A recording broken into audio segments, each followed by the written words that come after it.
Just a heads up, I screwed around too much this week and I kept making funny voices, so I kind of lost my voice. I kept making the Venom voice going, Eddie, Eddie. And so, yeah, now I kind of lost my voice. Anyway, yeah.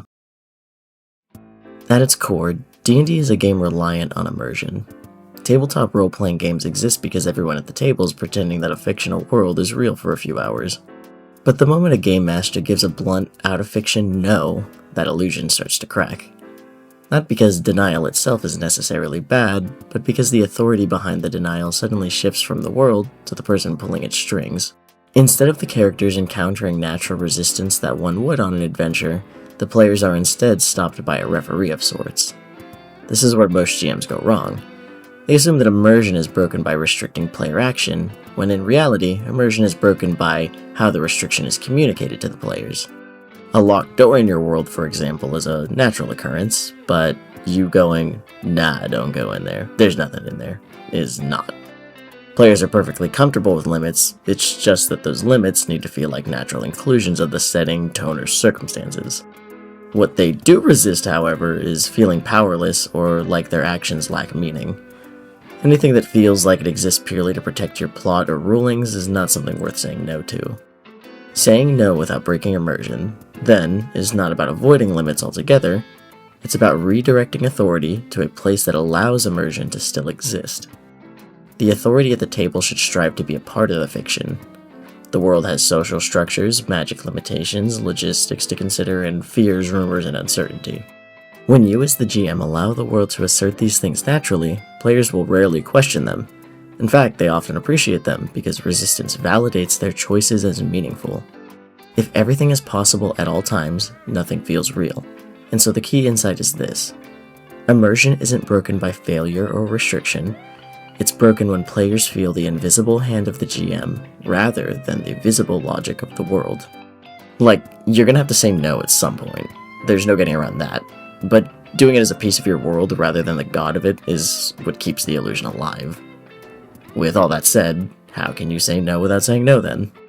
I find that one of the most effective techniques for saying no without breaking immersion is to ensure that the refusal never sounds like it came from you at all. Instead, it should come from the world, as we said before, filtered through people within the fiction. This reframes it as information rather than straight-up denial. When a player proposes an action that might trivialize tension or would derail the story too drastically, your instinct might be to shut it down quickly to protect the game. However, doing so carelessly may expose the machinations behind the fiction, and so a better approach is to slow down, describe what the character perceives, warn the party, foreshadow danger or introduce doubt. You've never seen anyone attempt something like this and live carries far more weight than, nah, that won't work.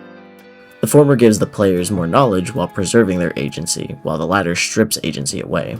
This technique works because it shifts the burden of decision-making back onto the player instead of blocking them outright. More importantly, this method also preserves trust, which is one of the most important things as a GM. When your players understand that your hesitations, describals of risk, or emphasis on uncertainty isn't trying to stop them from having fun, but warn them of naturally occurring consequences of their in-game actions, you create a sort of like feedback loop where your table learns how the world behaves through your information, and then they adjust their plans accordingly. It leads to more grounded decisions and fewer unwarranted immersion-breaking moments. So, one of the easiest ways to say no without breaking immersion is to translate player requests into costs. Most players don't actually need unlimited freedom, rather they need meaningful choice. So when an action feels too disruptive or like it would flatten the tension, instead of blocking it outright, let the player offer payment. In other words, let the world demand something in return. Be it time or resources, as long as the price feels natural. Though commonly, I like to give them a tab to rack up for their actions, giving them future complications for certain actions that will require attention down the road. Of course, this isn't explicitly said to them, I just keep tallies. This sort of thing feels natural because it's relatable to the sort of logic people use daily.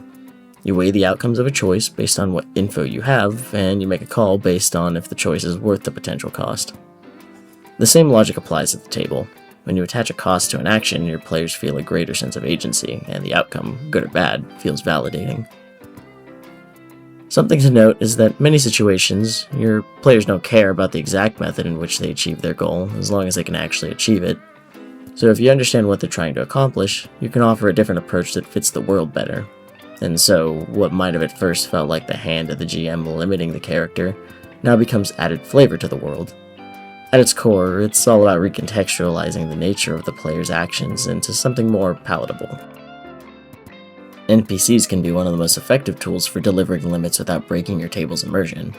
Players accept no far more easily from someone inside the world than from you, the GM. When an NPC seems uncomfortable or tries to throw some vague warning at the group, it feels natural since it comes with a motive.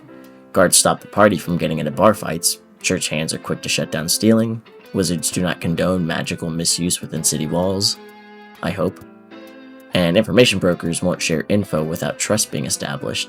Because they're all acting within the world's fiction and have their own motives or jobs to perform, these sorts of reactions give the world a more fleshed out feel. Tone sort of works the same way. Every campaign has an agreement made at session 0 about what kind of story it is, and when a player pushes against that tone, you're free to respond through the world. Maybe people will react with discomfort, causing the party to face social consequences.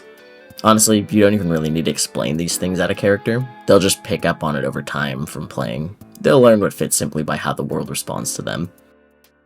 Now, this isn't to say you should punish characters for not fitting into your world, but players over time really will just sort of adapt to the world you present. At least, it's always been that way in my games. It doesn't mean there isn't room for fun in a serious game. It's just that when the stakes are high, you need to give the party downtime, where they can just take a deep breath and not feel like their life is in constant peril. Maybe that's what we'll talk about in the next video. Unfortunately, even with all this, there will be times where a straight-up hard no is unavoidable. Sometimes when players want to do things that completely and utterly break the logic of the world, undermine the tone, or violate the social contract at the table, just say no. You don't need to explain yourself or justify a refusal. Don't let the game drift into debate, just say no. And if it fits, throw in, that doesn't fit in this world. Say it with your chest out, then move on immediately. Because sometimes you just gotta say no to preserve the integrity of your world, and that's totally okay. This should be a rare moment anyway, but one in which you need not feel ashamed for having pulled rank on the rest of the table. Let the players see that you apply these conditions confidently and evenly, and you'll find that they play within their bounds far more, trusting your calls and direction. So let's review. 1. Immersion's preserved when limits come from the world's logic, rather than your out-of-fiction rulings. 2.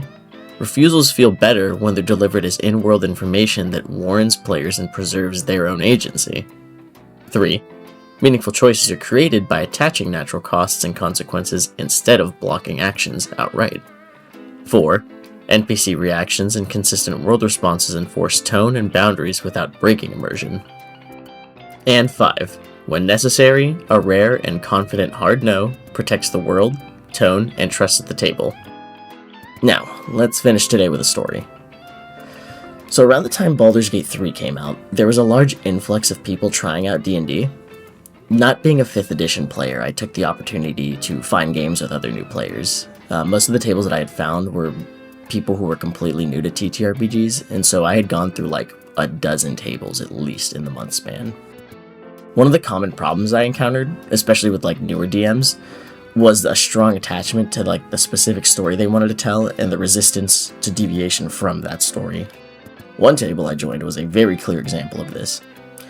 The DM had a very rigid vision of how players were supposed to behave, and in our first session, we encountered 2 orc brothers camped in the woods, and when we found them, they were eating a freshly caught deer. The DM explained that our objective was simple: kill them. In his world, orcs were evil. Full stop. Because it was session 1, none of us really questioned it since it was a new world and all, but we decided to talk to them first anyway. The DM immediately shut this down, stating that we could not speak with them because orcs were evil. One player pointed out that his wizard spoke Orcish, and the DM just said no again, explaining that Orcish in his world didn't work that way, and that we should just kill them. At this point, the immersion was sort of already broken, and it was coming directly from the DM without us really understanding why, but even so, we still complied and rolled initiative. So anyway, during combat, one of the orcs started shouting curses at our party. So the wizard asked again if he could understand what was being said, and once again the DM said that no, it's a different kind of Orcish. The logic felt kind of inconsistent, but more importantly, the DM was getting annoyed at the wizard at this point. He was being really defensive at anything the wizard said or did. Eventually, I ended up putting one of the orcs to sleep, and we tied them up. And as we sort of debated and decided what we wanted to do next, one of the players sent me a screenshot. What had happened was the DM had privately messaged them, instructing them to kill the orc because the party was wasting time, and because he had no intention of allowing us to spare it.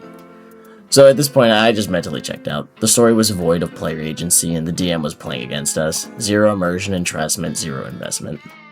The game actually ended in a fight when the wizard began yelling at the DM, and while both were new players, they both seemed to disagree on what D&D was at its core. The DM explained that he was trying to tell a story and that we're all being disrespectful by questioning him, while the wizard said that it's not about the story, it's about the players playing their character. So, you know, I'll let you decide where on that scale you fall. I simply said thanks for the game and left. Every experience is worth something, even the bad ones. Anyway, thanks for watching. NPCs can be one of the most effective tools for killing your players, for sending them back to the character creation screen. I hate my players, I hate my players, I hate my players, I hate my players.